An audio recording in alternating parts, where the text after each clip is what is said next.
we are now recording, so welcome everybody to our 222nd Reading Online Sports Economics Seminar. It is a great pleasure to have Julia Engel from the University of Kiel presenting how men and women respond to failure evidence from chess tournaments.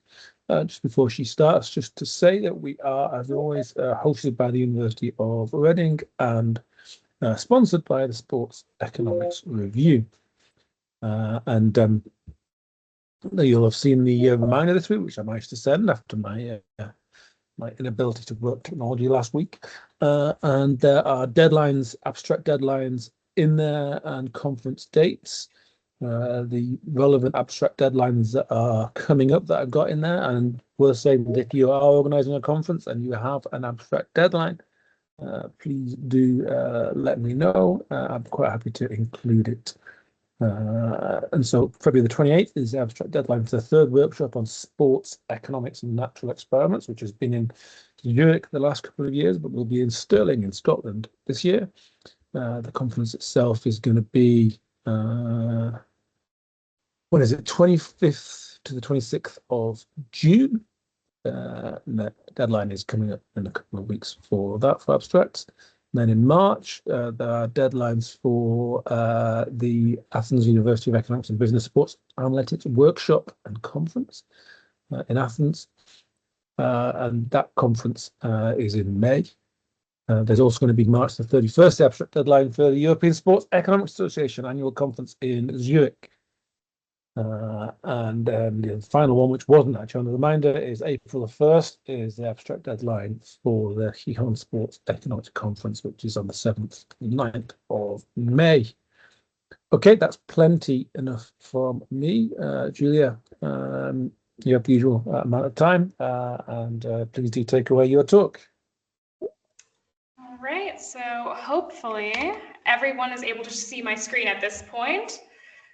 Brief confirmation. Yep. Perfect. All right. Right then. Hi, everybody. Thanks for showing up. My name is Julia, and this is the single author paper for my dissertation, How Men and Women Respond to Failure, Evidence from Chess Tournaments. So right now, it's already out as a working paper, but obviously, working paper isn't published. So if you have any comments, suggestions, things that you'd like to see, I'm, of course, open to hear it. And with that, let's get started.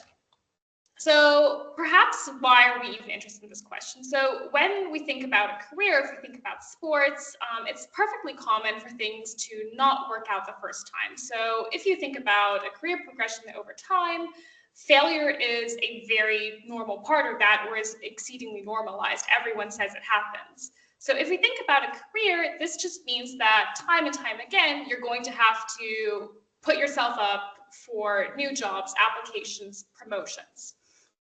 Now, that's part one. We fail regularly.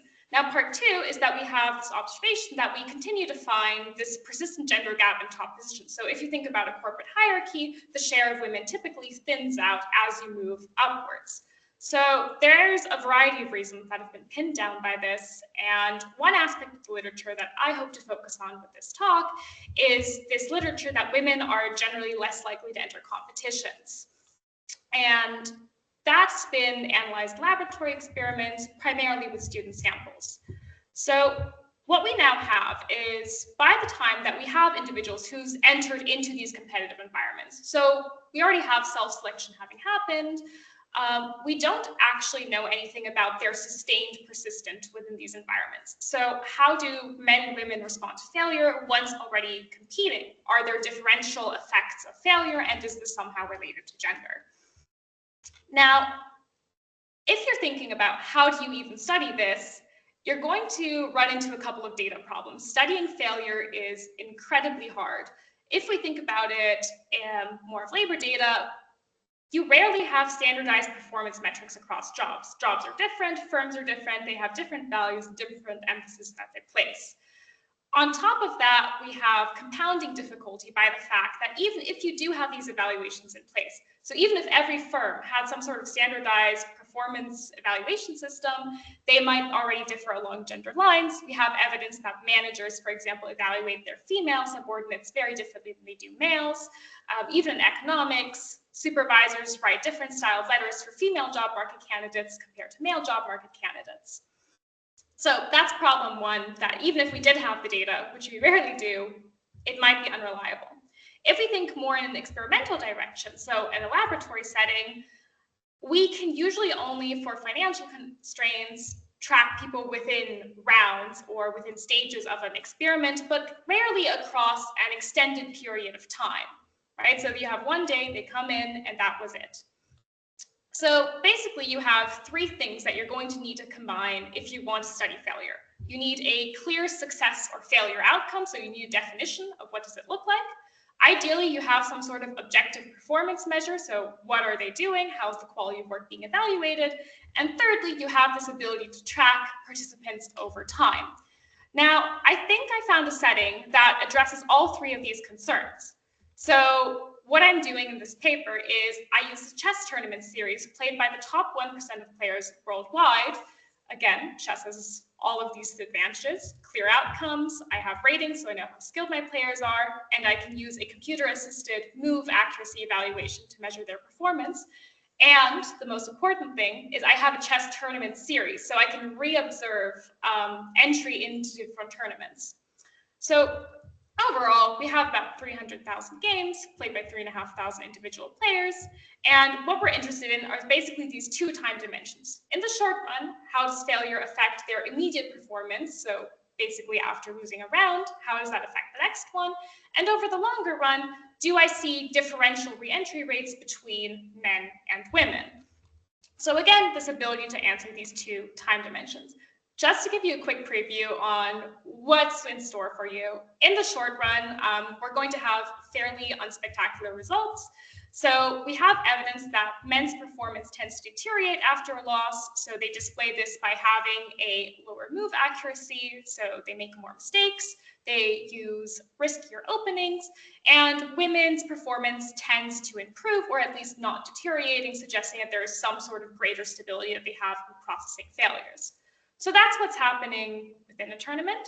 In the longer run, so again, going between tournaments, you're going to find very clean nulls that men and women are equally likely to re-enter tournaments, conditional on their past performance.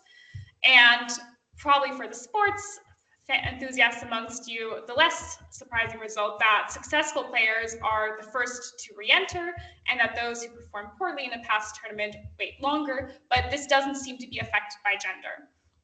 Now, the overall message that I hope that you can take away from this is that the chess setting with its objective feedback environment may help to narrow these gender gaps in competition by sustaining participation among high performers who get the signal that they are in fact high performers. So what has been done in these areas? So there's essentially two main strands of literature that I'm contributing to, as well as the obvious chess strand.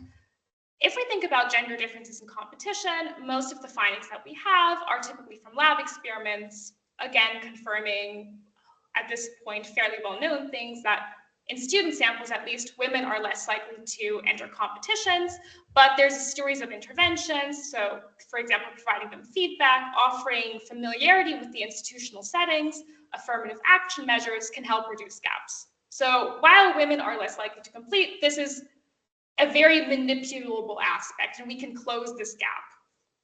Now, a further strand considers the effects of failure and persistence. So this is a combination between labor market experimental and sports data. In general, the common consensus is losses reduce effort, nobody likes losing after all, and also reduces re-entry into competition. But we don't have a lot of evidence in professional high-stakes context. The closest papers to mine that I can think about in the sports setting is one by Lucas Henney from 2019, looking at tennis players and how they performed in last matches and how that determines when they're going to play next in the competitive amateur space. So where do we identify this gap? We have a lack of systematic evidence once they've already competed, so once we already have this initial selection that takes place. Now, finally, the probably obvious contribution is I'm not the first person to discover that chess has a very, very rich data environment to study a variety of questions. So there's this obvious contribution that my paper is a chess paper joining many, many others. So The key differentiation that we have here is, again, that usually most data has only one time dimension. I have these two time dimensions, and I'm already able to leverage a professional field setting. So all of my players, you will find, are expert at what they do. And hopefully that with this objective feedback, we can sustain participation and help narrow gender gaps in competition. So now that you know what you're in store for, let's talk about the data, then move on to the results. So for my data set, I have nearly 300,000 games and total about 20 million moves played by 3,500 titled players. So to those of you who are perhaps less familiar with the chess environment, chess has a title system. So if you are a particularly strong player who has distinguished themselves through your competitive over-the-board play, you will at some point be eligible to receive what is called a title that is conferred to you by the International Chess Federation. And essentially, it usually just gets you reduced tournament entries and a prestige signal saying that you are an expert at the game. So this is the top 1% of the world. Now, specifically, I did tell you we have a tournament series, not a single tournament. So what we'll be using is chess.com's Title Tuesday tournament. It's a weekly blitz, so speed chess, cash prize tournament. In total, my data spans for about 2 years, from April 2020 to April 2022. Now, the way it works is that each tournament takes about 3 hours, and players will play for 11 rounds and be allocated randomly. So everyone plays all 11 rounds based on the number of points you've achieved. So the way that it works is essentially you're going to be player I, you win, you get a point, you win, you get another point, and you will be paired with other players who have the same amount of points or the same tournament trajectory as you have. So, like I said, our players are expert at what they do. They all hold chess titles. These are also all manually verified by chess.com, so we can be in fact sure that there is a high quality pool. Why is this important? Because this means that our players do theoretically know what they're doing. They're not making random moves, but they're here to play. So if you're doing a chess paper and you're interested in gender, you might be interested in the gender distribution. So my sample is 85% male and about 15% female. Overall, for a chess tournament, this is fairly good, but you will see as well in the standard errors that this sample does skew heavily male. And finally, for the last reason why chess is particularly attractive is we have a rating system that controls for skill, which I'd like to talk about a bit more. So chess was the first essentially rating environment or ranking system to use a numeric rating system to determine how good players are. So this goes back to a physicist, Elo, who essentially imposed that, let's say that skill is approximately normally distributed, and he essentially assigned numerical rating. In sports economics crowd, I think that most people should be somewhat familiar with the rating system at least. But in case you aren't, basically the higher your rating number is, the better you are in your specific discipline. If you win games, your rating is going to go up. If you lose, your rating is going to go down, and the exact margin of change is going to depend on both you and your opponent's rating. So for example, if I were to play James, and James is a top player, and I barely know how to move the pieces, and I unexpectedly win against him, he's going to lose a lot of points because he got trounced by a complete beginner. Similarly, if I lose against him, I'm probably not going to lose a lot of points because he was always expected to be the better player, so nothing really changed there.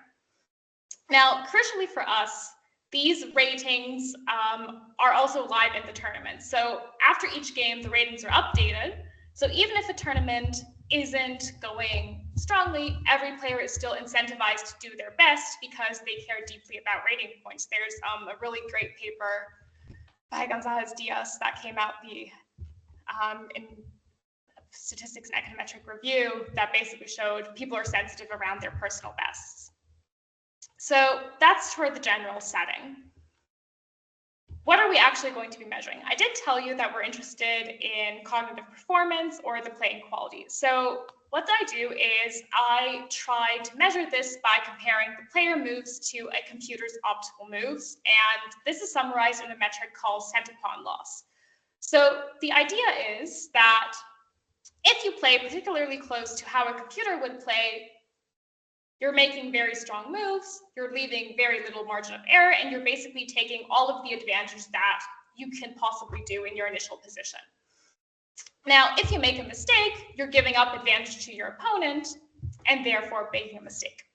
Now, for our metric, this just means that a lower metric is closer to optimal play.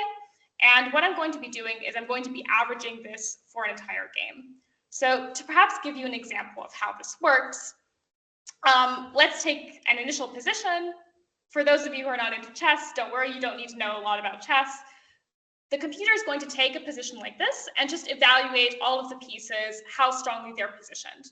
Now, if I do this and I run this through my chess computer, they're going to give me this evaluation of 120 centipons, which just translates to a slight advantage for white. Now, right now, in this specific position, we have a problem. The king is in check, so we need to move. Now, there's in total 5 different legal moves that are possible here, and the question is now, which is the best one? Obviously, if you make a mistake here, that mistake carries forward to all future positions. And basically, the idea is as follows. This is the move on the left that was actually played by white, so the king was initially here, and he just moved to the top right, and the evaluation is now at plus 70 centipons, so slightly lower than what it previously was. If you compare to what the computer wants to play, the rook just moved down and we've maintained the initial advantage. And basically the difference of this move is the advantage that white gave up, equivalent to about half a pawn, by not playing the optimal move. And the idea is that this is in fact fairly relevant. Hopefully I can convince you of this. So this is just a very descriptive regression of the predicted game outcome based on your playing precision. Now, you get 0 points if you lose, you get 1 point if you win. And again, this is just a simple regression, purely descriptively on the playing accuracy. And there's a very clear negative relationship. The more mistakes you make throughout a game, or the poorer your average move quality, the more likely it is that you will have had lost that game. So again, this metric is highly relevant, and all of my chess players do theoretically possess enough chess skills to be making good moves. So we average it to a game level, chess for simplicity. On average, we have like a 71 centipon loss, median slightly lower. If you collapse it to a move level, my players, again, they have 3 minutes on the clock at speed chess. They find the perfect move or the computer's preferred move in 60% of the cases. So they know what they're doing. Now, as alternative metrics or further metrics to look at behavioral dimensions, I also want to explore opening choices. So I use previous work from Grensmark and Gaddis here that classify chess openings as being either solid or aggressive. For all intents and purposes, aggressive openings are promotion-oriented. They usually involve earlier sacrifices and positions that require precise play, but also have more opportunities for misplay, versus solid is more about prevention orientation, is more about preventing bad positions. So you sacrifice momentum, but therefore it's also harder to lose if you play like that. As you can see, there's a slight difference between men and women. So men play an aggressive opening about 27% of the time, and women about 25% of the time. These findings are from speed chess, but they're largely in line with their previous work. So what we'll be interested in is, does the likelihood to use more aggressive or risky openings, since they involve sacrifices, change as you lose? And finally, the last metric, quitting the tournament. It's an online tournament. We all know how it works. If we're just sick of something, we can just close the browser. So it might be interesting to see how that changes. So I define quitting as just having skipped a round or leaving the tournament entirely. It's fairly rare. So for my 300,000 games, only about 5.5% of the games involved quitting. And for the most part, participants take the competition fairly seriously. and it evens out exactly after the breaks. So after round 4, there's a break, and after round 8 is a break, which is also when most of the quitting occurs, suggesting it's a timing issue. So what are we going to actually be doing? Now we're interested in losses, and here a fairly simplified regression expression. What we're going to be doing is we're just going to be including indicators for whether the players have lost, include an interaction with gender to see whether they have differential responses, and furthermore, we'll be controlling for a variety of characteristics that we have from chess. Now, most importantly, we'll be controlling for the player's skill, their opponent's skill, and characteristics, tournament and round fixed effects, and now probably the most important thing, because we have so many individual observations per player, right, most of them are repeat offenders, I can also include player fixed effects, so we have the within-person change or the within-person response to their losses over all tournaments. And again, for the outcomes, we have these 3 dimensions on risk-taking, cognitive performance, and quitting behavior that I introduced. So what do we find? So if we think about cognitive performance, again, men tend to make more mistakes. Here you can also see the standard errors are slightly overblown, but men start playing worse and women tend to play better, at least in their reaction to the previous round. So once we go further back, so looking back at round 2 or round 3, so what happened those rounds ago, they seem to be treating this very, very similarly. Although for women, the controls are very, very solid. And again, this is fully interacted, so already adding the differential effect for women, and it appears to be nulling out. So if you're interested in how the effect size is, it is fairly small, right? I did say the median centipon loss was around 71. So a back of the envelope calculation suggests that this is about a plus 0.5 percentage point change in winning chance, already accounting for example, your skill difference to your opponent. So they're very, very small, but rather persistent. Now, if we move towards opening risk, for example, again, you can see the larger standard errors, but there's a clear pattern that men tend to have longer memories about their past results than women, which again, we're already controlling for, and they're more likely to respond by increasing the risk in their openings following losses, whilst for women, it's fairly closely centered around 0, even with a point estimate. So even if I had more women, this is not going to be moving away from 0. Now, this is particularly pronounced when we think about upset losses. So I did tell you that we have information about the opponents. So the opponent's rating is blended in to you, and you can see it once you're playing. If you have a higher rating, you're the presumed favorite. So if you lose, that loss might sting particularly sharply, and at least for men, we can see that, again, the effect nearly doubles compared to the standard loss. So they appear to sting. For women, we don't see this movement. An exception, if it is slightly imprecisely estimated, is if they lose against another woman, they seem to take that rather personally. And finally, for the last within tournament outcome, I just look at the quitting behavior. Again, I'd like to point out that we have a fairly low take-up of quitting, so the minority of my games results in the player leaving afterwards. But here we can see a substantial difference is that most of the quitting behavior is being driven by men, and that if they lose, the point estimate suggests around 13 percentage points, and that's significantly different from women, suggesting that there is this greater persistence of female players. Again, controlling for various within-person characteristics and ratings. So that's what's happening within the tournament. So within these 11 rounds of the same tournament.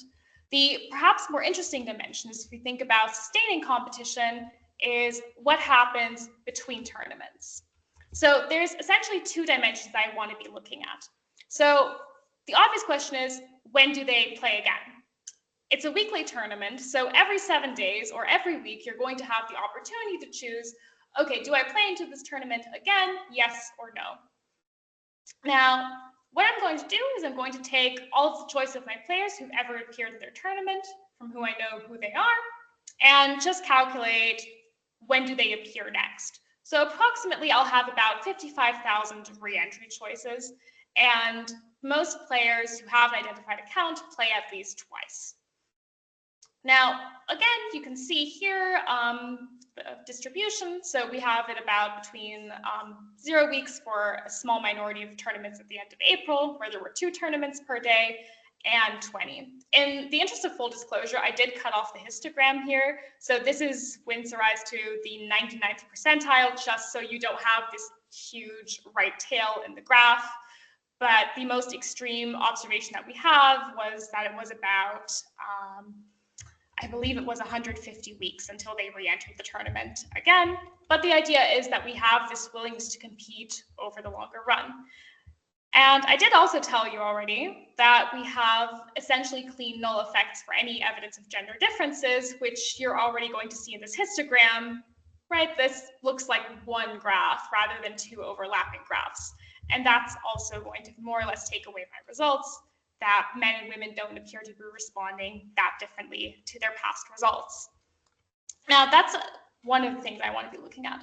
The second thing is chess.com is the world's largest online chess platform.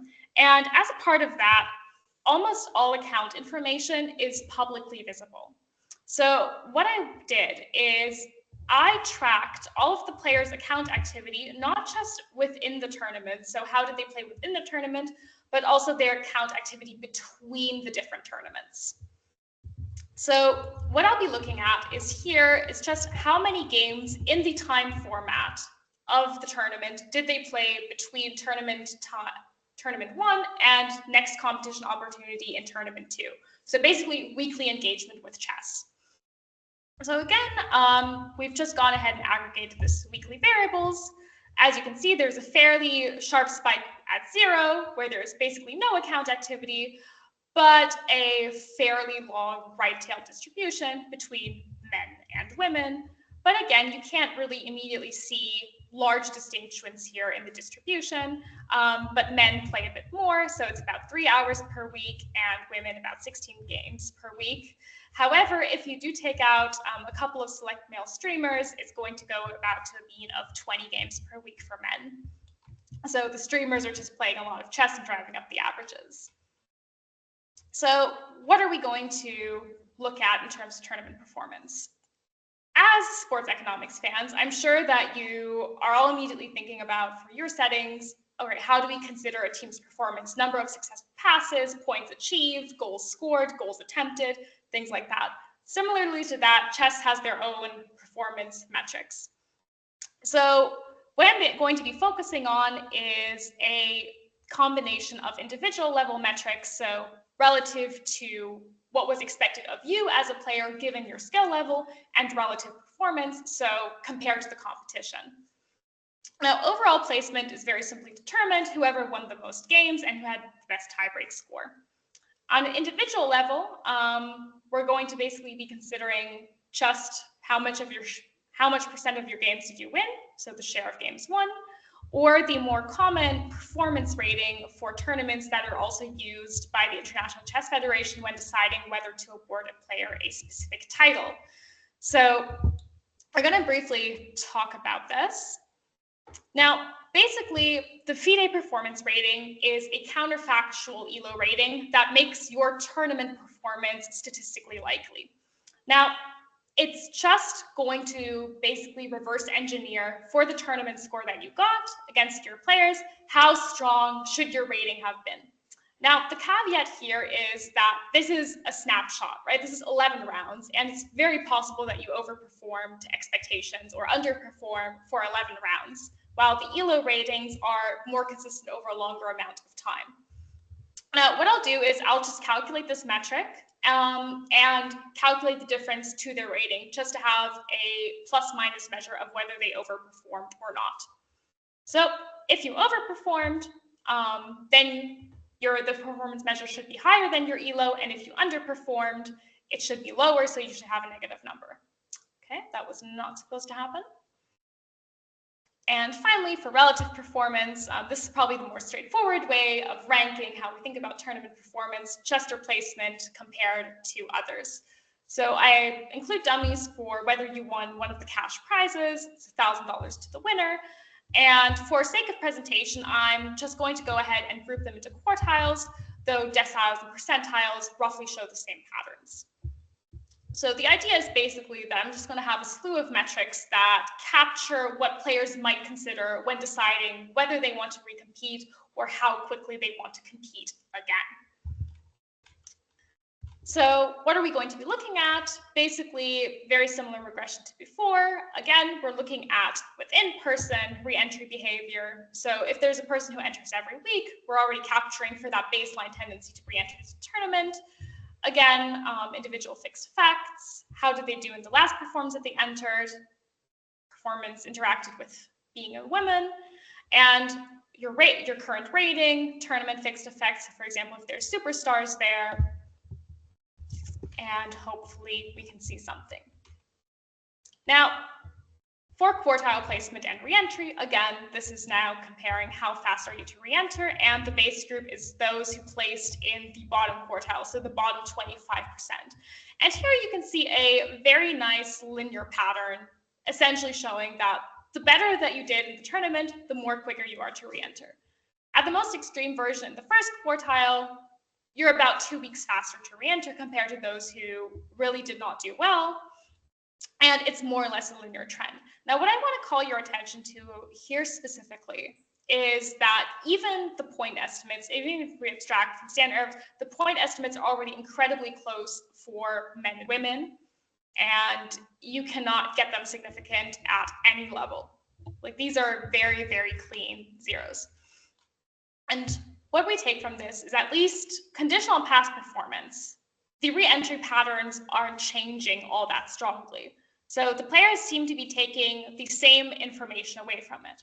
At the same time, we can also see that past performance does matter for your re-entry choices, because otherwise we wouldn't be having this stepwise pattern that we're seeing between the first and third quartile, that they all are more keen to re-enter. So the information is being taken into account, but we don't see any differential effects of gender here. Now, perhaps that's just because I was using relative metrics. Now, for the FIDE performance metric, so the counterfactual ELO rating that I discussed earlier, again, we would approximately expect that strong performances are more likely to result in a reentry, and that is the case. So again, here, if you overperformed by about 100 points relative to your rating, you're about 1.5 days expected to wait for shorter. Now, naturally, because we only have a tournament every 7 weeks, these estimates are somewhat imprecise. But again, strong performers are going to be quicker to re-enter compared to people who underperformed relative to their rating. Now, finally, for the last bit, what about practice investments? So do I see evidence of sensitivity to the tournament results? So initially, it wasn't quite clear in which direction I would expect this effect to go. On the one hand, if you were a strong performer, you might be more willing to engage with chess because you know you're good at it. At the same time, these are players who've proven themselves through competition, so perhaps if they had a poor result, they are more likely to spend time in the time format, invest additionally. So the overall direction was not quite evident to me. But here, at least in tendency, we see that strong performers are going to be the ones who play the most games, at least compared to the bottom quartile, who again serve as reference, though the differences here start becoming very stark. You can recognize the general pattern, but I wouldn't say much more except that they all perform differently compared to those who placed at the very, very bottom. But again, even within the quartiles, the point estimates for men and women are fairly close together here. So again, it's about the same behavioral reaction that we're expecting. So what have we kind of seen, or what do I hope that you take away from this? Now, in the short run, we saw that men's performance tended to decrease after a loss, as evidenced through their lower playing precision, the higher risk that they take on, and the higher quit rates, while for women, they tend to remain stable, or depending on the regression I use, I even find evidence that they improve their playing quality. So that's what's happening in the short run. Now, over the long run, we have this evidence that men and women are still equally likely to return to tournaments conditional on past performance. So we find this result that strong performers are the ones that are driving it. And if you think about this behavior, it's very much consistent with rational belief updating. So players, initially, they enter the tournament, they have their rating, and they also see all of their opponents' ratings as well. They then win a couple of rounds, they lose a couple of rounds, and they can roughly figure out where they compare to the field. And then, of course, if you have strong performance, it's likely that if you have strong performance in one tournament, or that if you were top of the pack, perhaps it's similar to in the next one. And this appears to be happening similarly for men and women. Now, initially I found these results to be rather curious, but if I looked at other results, for example, in finance or education, my results don't seem to be that unusual. So for hedge fund managers, it was shown that women's hedge funds tend to perform more stably even after they initially collapse. So if they've managed a second one. For education, there's two very interesting papers about students who failed an initial exam and then come back for round two, so the retake. And it tended to be female students who outperformed male students on the retake, even though they all initially failed. So now moving on towards the implications. I think that given the overall effect size that I find for the within tournament results, like we don't have a stark deterioration of playing quality. It's all very minor compared to completely random elements such as being assigned the white pieces. So these gender gaps are not being driven by some sort of short-term reactions to failure, at least not among those who are already competing. But if we consider the reentry patterns, we do at least see a fairly consistent and persistence pattern that players are making their choices, or that choices are correlated with how they placed in past results. Now, this is now where chess is very, very dissimilar to the real world. Because in chess, you have this perfect information set. You know how the results of your games came to be. You also have information on who your competition was, how strong your opponents were. Did you outperform expectations? Yes or no. But in the real world, this feedback quality and clarity isn't perhaps always given. So if we again consider our performance quartiles earlier, if a woman who is in fact performing at the top quartile is told, well, maybe it's second or third, she will behave accordingly to what she's told. Therefore, perhaps invest less, be less likely to try again than she actually should had she gotten accurate feedback. So at least in this, again, sample that's already willing to compete, we'd find evidence that that may be something that you can take away from this. So remaining gaps at the top are likely to reflect other mechanisms rather than the reaction of it in failure to itself, that women react more sensitively, such as glass ceilings, discrimination, unequal opportunities, or imperfect feedback. That being said, here again, broad summary slide. And with that, I think I'll conclude. Thank you so much. Thank you very much, Julia. I'm going to give you a team's round of applause. And thank you for what was a really very interesting talk on chess. I'm always happy to see an application of ELO ratings, and perhaps as you mentioned, the original application of ELO ratings. We've got loads of time for questions and comments. So if you have any questions and comments, please do raise your hand.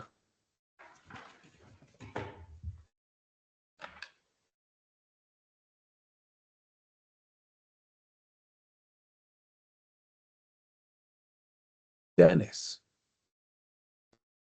Hi, Julia. Thanks for this presentation. It was quite interesting.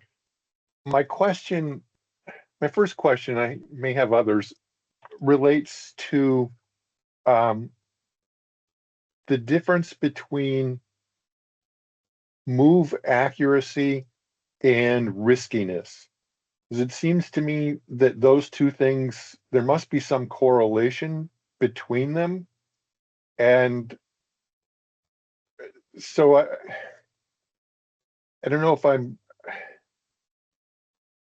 maybe if you're estimating separate equations for each, maybe you ought to think about estimating them in some joint fashion or some sort of endogeneity, because it just seems like they have to be really highly correlated and also dependent upon where you are in the match when it's calculated.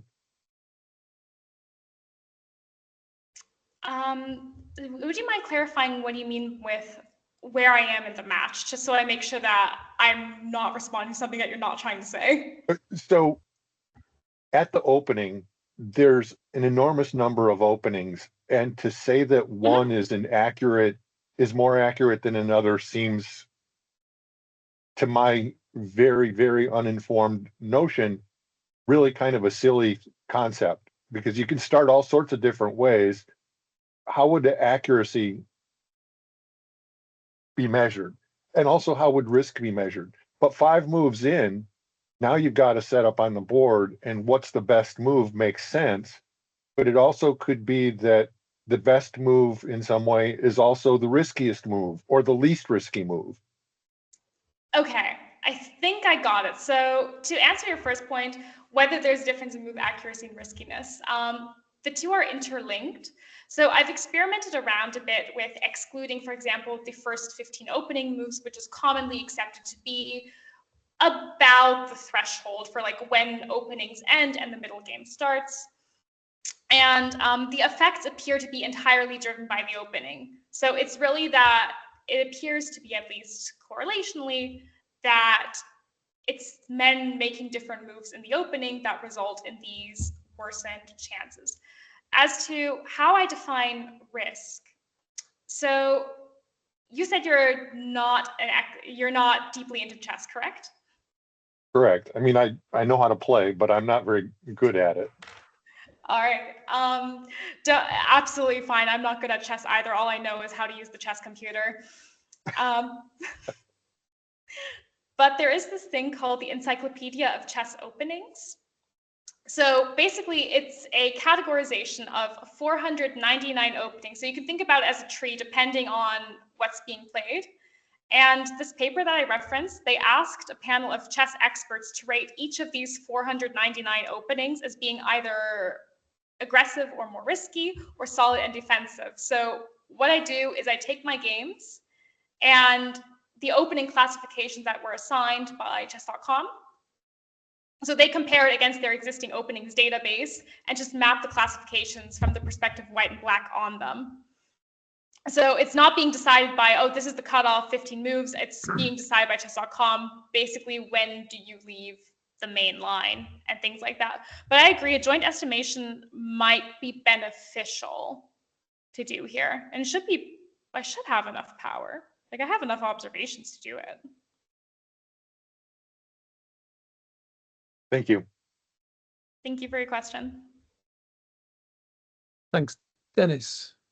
More questions and comments? Mikhail. Yeah, thank you. Thanks a lot for this interesting research. I have 2 questions. The first one is just technical. I'm interested, how long did it take to evaluate centipawn loss for about 20 million moves? It seems like it requires huge amount of computing power. So to be fair, I did have help from our friends at the Statistics and Econometrics department, and I'm sure that my code could have been improved in terms of its efficiency, but I was a first-year PhD student when I started. It took a total of, I think, about 6 or 7 weeks to run non-stop using 63 cores. And I was using Stockfish at a search depth of 15 at version 14.2, which was at the time the strongest engine. So it took a while, but overall, I'm pretty sure that it could have been improved further, but I did parallelize everything and things like that. But guys, yeah, don't do a chess paper. Like, the computing time is insane. Yeah, thank you. And the second question is about openings, about ECO. As far as I know, some aggressive openings can be chosen when black initiates it, while white plays neutrally, and vice versa. So the question is it possible to clearly determine a specific player's black or white Yes. choice of aggressive opening? Yeah, so the way that the original data, the authors were kind enough to share their classification with me. And the way that the data works, basically you have this list of 499 echo codes, and then they have the rating from the perspective of white and black. So it's possible that some openings, even if I can't name any off the top of my head, that they were, for example, solid for white, but fairly aggressive for black, or vice versa. So there is this differentiation depending on which side you're playing. It's not that just because black responds aggressively that white also is playing aggressively automatically. Okay, thank you. Great, thanks, Mikhail. Daniele. Hi, Julia. Very interesting. Great work. I have a couple of comments about, I guess, terminology, and then, something about, the implications and the discussion. So on terminology, I'm not sure I loved sort of calling, centiphon loss cognitive performance. I think in part because of what Dennis was saying, is that it could be sort of a different, more aggressive style of play. So yeah, I mean, it's not that on a separate dimension of cognitive performance, once you lose, you say, okay, now I can't figure out whether whatever is the standard test that people do to measure cognitive performance, like, two items cost together $1.10, and the difference is $1. How much is each item cost? So it's not. It seems like I just didn't love that term. The other point was about sort of, and Dennis used the term risk, and I really dislike using the term risk in these contexts. Aggressiveness is not risk. So risk in the traditional economic sense is that there is a distribution of outcomes, and with some probability you get a big win, and some probability you get a big loss. And so if you're risk averse, you prefer like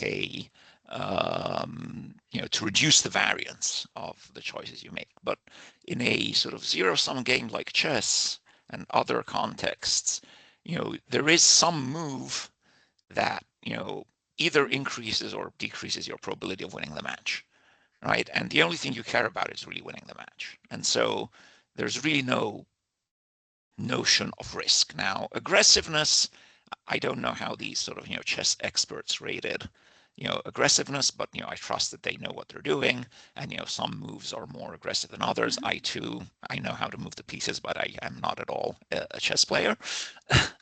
But it's something different, right? So I think that just it's important to keep those two terms separate.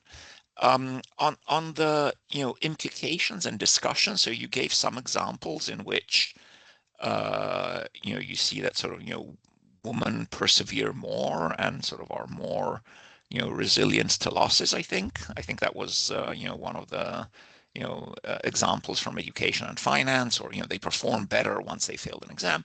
But I think there are also it's fair to say there's also evidence that goes in the opposite direction. So I think in the context of economics, we know there's this study by Claudia Goldin that female students who get a B- are discouraged from continuing into economics, and or maybe an A- are discouraged from continuing into an economics, and male students that get a C+ think they are the greatest economists on earth. And so I think it could go in both directions. I think it's just sort of would be more appropriate to say there's evidence in both directions, and yours is one particular setting where you do find that there are either no differences, or maybe women are more resilient, but there are also there is also evidence to the contrary. No, I think those are fair points. Like I agree for the most part that either I could have definitely clarified it better, or that these are things that should warrant more discussion. No, thank you so much. Great, thanks, Daniele. More questions and comments?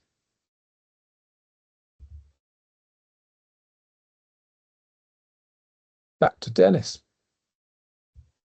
So one of the questions was about the data. You have how long it is until they join a tournament again. And it wasn't clear to me if it was any tournament or this specific tournament. So could you clarify that? It's this specific tournament. So I could theoretically track whether they join any tournament, but there's a specific reason. This tournament is restricted to a very specific set of players on chess.com, namely only those who have a title. And the anti-cheating measures there are particularly rigorous. So basically, if you want to meet other players at your level, again, this data was during COVID as well, right? 2020 till 2022. So a lot of tournament play was suspended. If you wanted to play with players who were approximately at your level, this was probably your best shot at getting high quality games for those 2 years. So it's only this particular tournament series. Okay. So if you were to do this again with data from outside of COVID, you might have to worry about whether they were playing in other tournaments? Not particularly. So I can actually show you the bigger issue. If we think about 2022, hopefully you can still see my screen. Russia invaded Ukraine at the end of February 2022. Chess.com published a pro-Ukraine statement saying that they support Ukrainian players and Ukrainian sovereignty. And then the Russian internet provider banned chess.com. Strictly speaking, they banned that page on chess.com, but because of the protocol they used, they ended up banning the entire site. And after that, I had a massive drop-off of Russian players, of whom a substantial part were female. So I could no longer use them for re-entry for gender questions. But the patterns are broadly consistent. So we did run it for the remaining countries for a separate project. And the distribution doesn't really change of re-entry behavior once I account for the fact that Russians had problems entering the tournament, at least briefly. Okay, thank you. I think it's the first time that somebody asked that particular question. I finally needed that slide. An interesting slide. There seemed to be some seasonality there before the big yeah, we also around Christmas always. Right. I mean, to be fair, like we were throwing in date fixed effects, so that should account for it most of the time.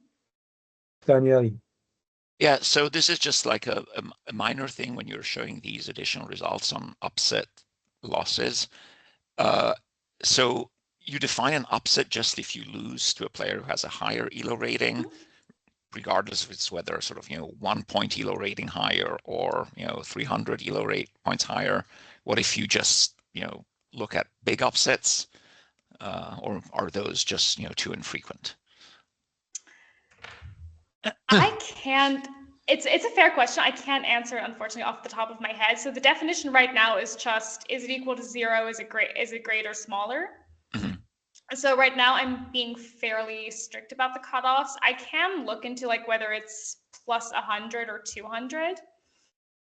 For the most part, the results are fairly unchanged. Like I said, for openings, you can find that at least for men, they're slightly more sensitive to it. I don't think that anything happened for centipon loss, if I recall correctly. Upset loss, yeah, it's more or less the same. Again, men make slightly more errors. But again, for women, the errors are very, very large, so I'd hesitate to interpret much into it here. Like the men's results, fairly standard or what you would expect, I suppose. Yeah. But for women, I just have point estimates that are close to 0, but nothing much more just because the bands are so large. Yeah. But I think it could be easy to show like, okay, small upsets versus big upsets in sort of a similar table is do things go in the same direction? Because again, I'm not a chess player, but if I lose to somebody who's rated just sort of 1 point below me, say, well, I realize that the ELO rating is, I'm sure it's great, but James's ELO rating is great, but 1 point ELO point difference is not. We're about the same. And if I lose to somebody who's rated much lower on ELO, then I may react differently. just out of curiosity, like what would be the bands that you're thinking about? So the ELO Yeah. ratings on this platform are like between, let's say about, the average rating is 2,500. Okay. And it's about plus minus 500 in each direction.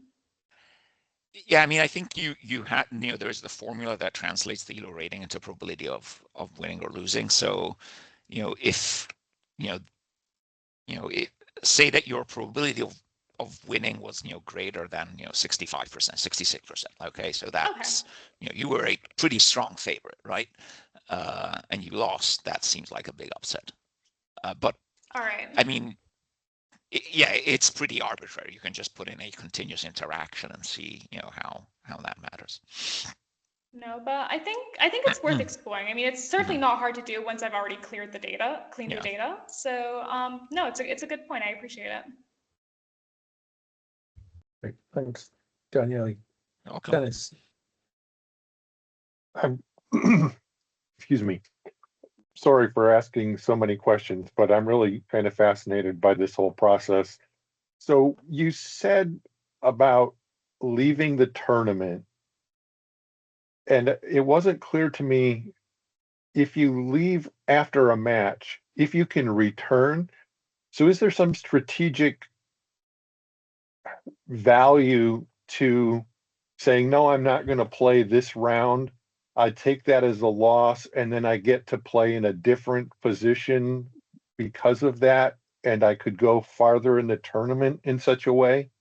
Or is you say you're not playing this match, you're automatically gone for the rest? You can't come back. I think it's a fair question. So for the most part, I was concerned about sandbagging as well, which is the technical term for throwing a match essentially in hopes that you get an easier redemption match. It was a concern. So the way that the tournament is structured, you can come back, but then all of your points are set to 0.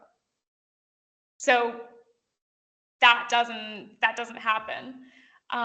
If you leave during a match, it's automatically going to be recorded as a loss, and you're going to lose rating points. And if there's one thing that chess players care insanely about, it's their rating. So chess is the one sport you're going to go up to somebody and say, "Hi, my name's James, and I'm rated 2,800, which would make him world number 1. And therefore, like, they don't really have an incentive to do that. And even if they do think that they might have an easier match the next time, so say you lose a round, and then you're like, oh, I'm going to go into like the one opponent bracket lower, you're still giving up a point that you're not sure to make up, because as the tournament progresses, the rating gaps between players get smaller and smaller, so the matching quality actually improves.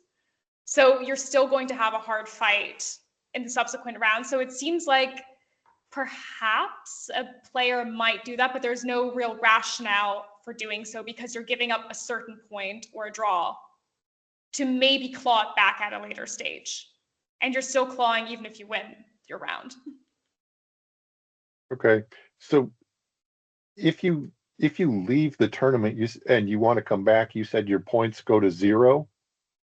Do the match outcomes figure into your ELO even if you've left the tournament like that? The current match. So if you're currently playing and then you just hit X, that match is going to count.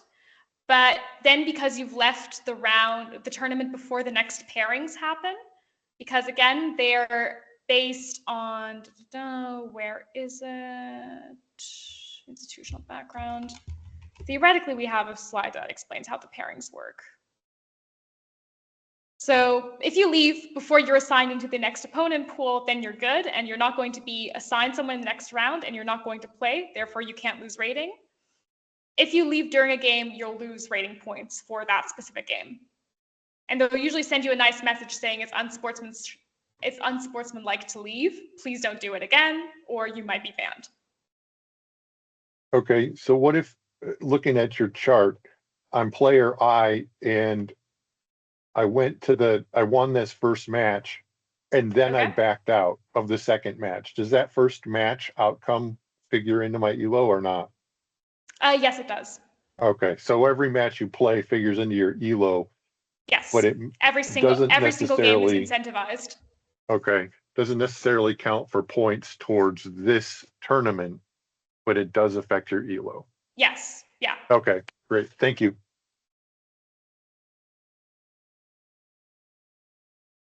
Great. Thanks, Dennis. I also missed a bit about the tournament structure, so glad to see this slide again. I'm Any sorry, I more should have stayed on questions it and longer then. comments? No, don't apologize. I wasn't paying attention at that point. I should be the one apologizing. Any more questions and comments?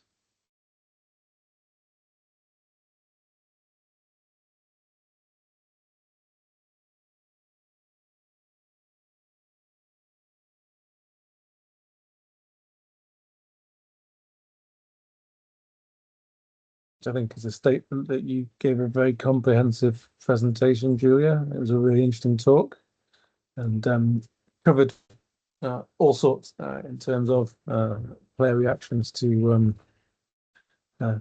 failure, to things going well and things going badly. So thank you very much for that. Wish you all the best as you progress with your paper, as it is your job market paper. Yes. Thank you for presenting. Thank you, everyone who participated. We will return again next week. Next week we have Julio Del Corral presenting suspense, surprise, and behavior after eliminating the away goal rule by UEFA. And thank you very much for attending. Look forward to seeing you all next week. See you soon. Bye, everyone. Thanks. Thank you for your questions, everyone.